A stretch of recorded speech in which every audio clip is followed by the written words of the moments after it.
Okay, so very good afternoon to all of you. Just a quick check, am I audible at the back? Perfect, thank you.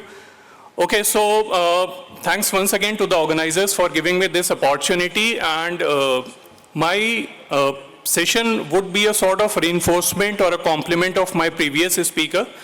So he has set a very good context about the significance of test and measurement with some very good use cases and examples. So I'll just quickly build upon it. Now there might be few slides which might be repetitive, so I'll try to skip those and add certain new things on how exactly we really need to focus on test and measurement.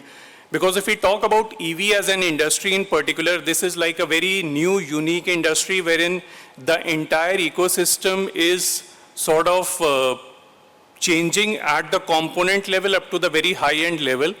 And we are moving from the traditional ICE engines to EV engines, wherein we are talking about now batteries, cells, charging stations, converters, inverters. And with the recent incidents, what we have seen in last 2 or 3 years globally and in India also, that because of the rush, everyone was in a hurry to launch the products, and we were somehow not doing a very strict level of, you can say, test and validation. Now we have seen the consequences. So the government also now they are pushing a strict and serious mandate around that, and how exactly we all can collaborate in this direction to really overcome and minimize these incidents and accidents. So I'll just take another, I would say 10 or 12 minutes to talk about some of these things, and in particular considering India as an ecosystem, as a market, and then 2 or 3 things which are really key for us in the industry. One is, as the speaker also mentioned earlier, that battery is like the heart of the system. So how exactly we really need to focus on the battery, and then the second is on the charging infra. Because considering the population and the adoption, if we really have to be successful with EV, we really need to have a very good, robust infrastructure, similar to what we have in terms of all these fuel pumps across, you can say, in the urban areas, rural areas, even on the highways. So we really need to focus on that infrastructure also.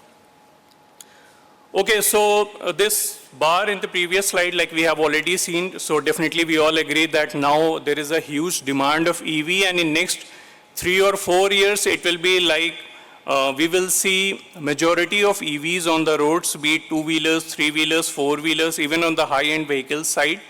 And now there is a lot of work going around on spacecrafts, on aircrafts, on submarines, which is all getting electrified. So definitely a huge aggressive demand. But then some of these things which was also covered in the previous slide, that in order to be successful, we really need to look into some of these parameters like fast and simple charging. A lot of users, like still they consider EV as a secondary or more of a premium car because we are always worried about range, mileage, those sort of things. We have talked about infrastructure. So how exactly some of these challenges can be overcome? This is something which we as an industry, we really have to look on these things. Now this particular snapshot, if you see, like this is the overall perspective about starting from the grid side, because we are talking about the grid, then we are talking about the charging infra, then we are talking about the vehicle. So it's not just about the vehicle, we really have to focus on all these angles. So on the vehicle side, I already mentioned about battery. Now battery, it's not something coming as a ready-made thing, we just fit it into the vehicle and we are ready to go. So with increasing range anxiety, increasing mileage and all, we really need to look into new cell chemistries and all, how exactly minimizing the size of the battery modules or packs, we can achieve more range. Then it should be safe enough as per the Indian conditions, because this was one thing which was missing in the past. A lot of these batteries, like we were getting from other countries, wherein the temperature or the environmental conditions were very different from India. The extremes what we have seen in India, like we can go sometimes up to -50 or beyond that, and sometimes on the plus side also it can be really high. So we really have to do a proper testing for all these temperature ranges. We really have to look into all the humidity conditions also. So considering all that, how exactly a battery which is well suitable for India can be integrated into the vehicles. Then we are also talking about new components like converters, inverters, etc. Within the car.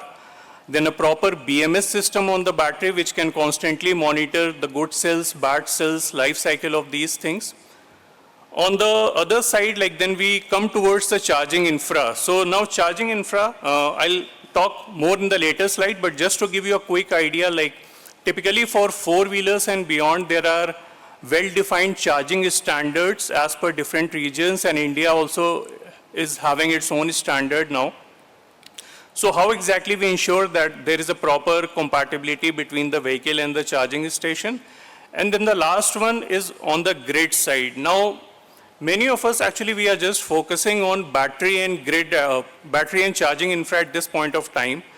But then with increasing EV, there would be a lot of, I would say, good amount of load on the grid side.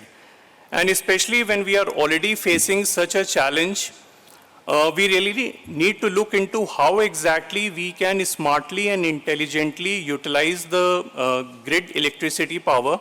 And in case if we have a surplus, how we can send it back. So a technology or a estimation on that part also is required. And just to give you a quick perspective, how complicated is this? So these are some actual snapshots of the installations of battery testing or the charging testing.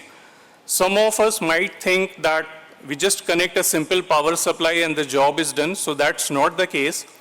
Typically for four-wheelers and beyond, when we are talking about high power, kilowatts of power, we really need to look into all the safety aspects, all the cooling aspects. So these are some actual installations which can really give you the complexity of the task. So it has to be done in a proper manner. And then certain things which I have covered earlier, and my previous speaker has also mentioned that while we are targeting about, let's say, higher range, we are targeting about fast charging, and also all these things are really complicating the task. So in order to have a higher range, we definitely need to have more number of battery modules or higher capacity battery packs. But in order to assemble all these things in the car, as I mentioned, we really need to look into the safety aspects. And for that, we really need to have a good, robust testing mechanism. Then there are other things like now we will be seeing more number of vehicles on the roads. So as of now, there are only, I would say, few brands. But now all the brands are moving towards electrification. So on the roads, we will be seeing a variety of models. And that means we really need to ensure the compatibility of a vehicle and how it can get easily and fastly charged with all these charging stations. And then also with the popularity, like how we can sort of come with some quick and easy process of charging, discharging, and those sort of things. Okay, so to quickly talk about the testing perspective, the way the testing was done for traditional ICE engines, now we really need to relook into all these aspects. And as I mentioned, it's not a very easy game. It's really complicated. So we need to be very sure at what level we are working currently, at what level we will be going in the future. We really need to have a good thorough knowledge of all the standards. And there shouldn't be a shortcut over here because we may do a faster, quick testing at this point of time, but end of the day, when the product is launched, we can see the consequences. So we really need to avoid all these things to just minimize the accidents. Okay, so one thing which I want to highlight, now this is like the overall block diagram which talks about what all different components are required at the test site, typically on the battery side.